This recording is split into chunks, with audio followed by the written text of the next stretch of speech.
छोटा सा हमने दो महत्वपूर्ण कार्यक्रम लॉन्च किए हैं। एक जियो पारसी पोर्टल, हमारे यहाँ जियो पारसी स्कीम चलते हैं पारसी कम्युनिटी को आगे बढ़ाने के लिए, तो उसके तहत आज जियो पारसी स्कीम पोर्टल लॉन्च किए गए हैं। हमारे साथ में राज्य मंत्री कुरियन साहब और नेशनल कमीशन ऑफ माइनॉरिटीज के चेयरमैन और मेंबर पारसी कम्युनिटी के देवगू साहब, हम लोग सब यहाँ लॉन्च किए हैं। इससे मुझे लगता है कि जो पारसी कम्युनिटी का पॉपुलेशन जो घटते जा रहा है उसको बढ़ाना है और ये बहुत इसका असर होगा। दूसरा, जो हज एप्लीकेशन का लॉन्च जो हम लोग ने पोर्टल लॉन्च किया है आज 2025 का, और हज कमेटी ऑफ इंडिया का गाइडलाइंस जो लॉन्च किए हैं, ये पहली बार हिंदुस्तान में हज के लिए इतना जल्दी हमने तैयारी शुरू कर दिया है।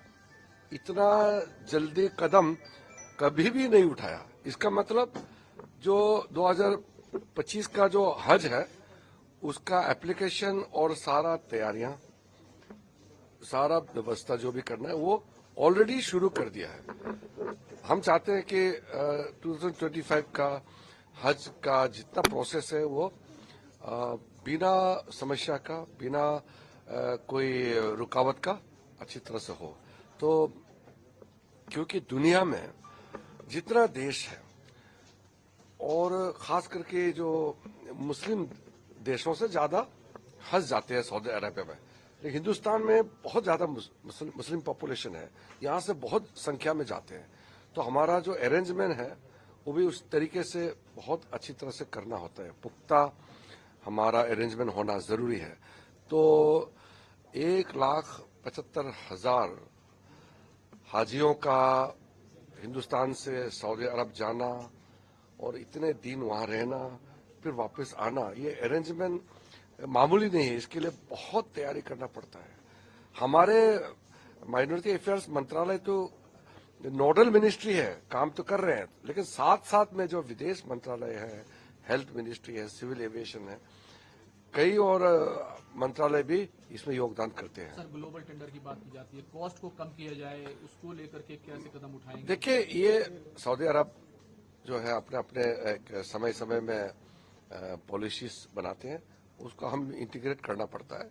लेकिन इस बार मुझे लगता है कि कोई समस्या नहीं होगा, और जैसे भी हो टेंडर का या कोई भी प्रोसेस हो, मैं चाहता हूं कि जो गरीब मुसलमान हैं वो बहुत कम पैसे में, बहुत कम खर्चे में हज में जा सके और फिर वापस आ सके।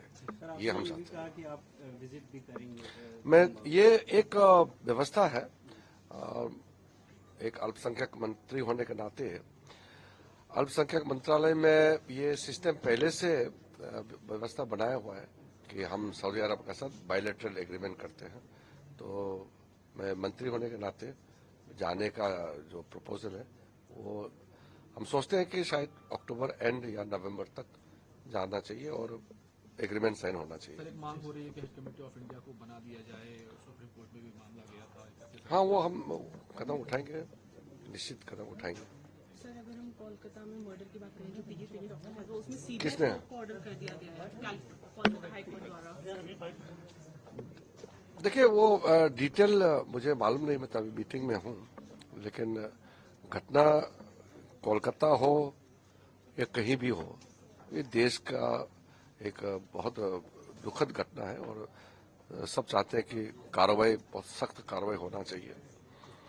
और ये कोलकाता में जो घटना हुई है उसमें मेडिकल फ्रेटर्निटी ही क्यों प्रोटेस्ट, ये तो एक इंसान होने के नाते सबको दर्द हो रहा है ना, ये तो सबको आक्रोश होना, ये तो एक नेचुरल है। ये तो इतना गंभीर बात है ये कि मेडिकल कैंपस में ही अगर डॉक्टर का ये हाल होता है तो फिर ये तो बहुत चिंता का बात है। कांग्रेस पार्टी कॉस्ट सेंसस की बात कर रही है, आज उन्होंने कंपेन, नेशनल कंपेन लॉन्च करने की बात कही है। कहाँ पे? पूरे देश में आज उन्होंने बड़ी मीटिंग की दिल्ली में। कांग्रेस का कोई भी डिमांड, कोई भी उनका पॉलिटिकल स्टेप हमारा देश का भला के लिए बिल्कुल नहीं कर रहा है। जो भी करता है वो देश को नुकसान पहुंचाने वाला काम ही करते रहते हैं। सर यूपी में एक और चलिए बच्ची के साथ सर वो समाजवादी पार्टी के लीडर डिटेल लेना पड़ेगा। बचाव कर रहे हैं सर, एक बार फिर से सर बस एक समाजवादी पार्टी के लीडर 15 साल की बच्ची के साथ अरे समाजवादी पार्टी के नेता लोग ही अगर बयानबाजी ऐसे करेंगे तो उनके जो कार्यकर्ता है वो तो इनकरेज होते हैं उसे गलत काम करने के लिए। तो सख्ती